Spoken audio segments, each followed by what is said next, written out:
दिवसाची अपडेट अशी आहे की आज पहाटे 5 वाजता भीमा उजनी धरणातून भीमा नदी पात्रामध्ये टोटली 1,35,000 क्युसेसचा पाण्याचा विसर्ग चालू आहे. तुम्ही बघू शकता मित्रांनो कशा पद्धतीचं पाण्याचं प्रेशर आहे.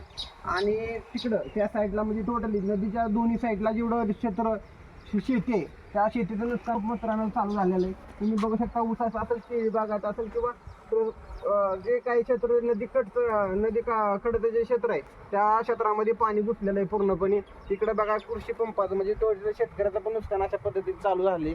जे आता ते विजेचा खांब असतील किंवा पॅनल बॉक्स असतील ह्या सर्व गोष्टी पाण्यामध्ये सध्या आहेत.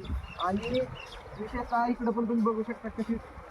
आणि हे सगळं आता लाईटीचा प्रवाह म्हणजे टोटल बंद झालेला आहे. तुम्ही बघू शकता कशा शेतकऱ्याचं नुकसान या ठिकाणी झालेलं आहे. आणि विशेषतः तुमच्या माहितीसाठी परत एकदा आवडून गोष्ट सांगेल, एक लक्षात घ्या. तुम्ही जर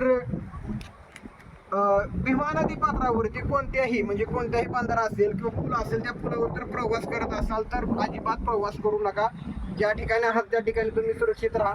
याचं कारण असं मित्रांनो की ह्याचा प्रवाह एवढा वाढलेला आहे. सगळं म्हणजे टोटली जे बंधार आहेत आणि जेवढे पूल आहेत ते सगळं पाण्याखाली आहेत. एवढीच अपडेट आजच्या दिवसाची आहे. आणि शक्यतो आणखी पाणी म्हणजे टोटली 2 लाखाच्या आसपास पाणी जाण्याची शक्यता आहे.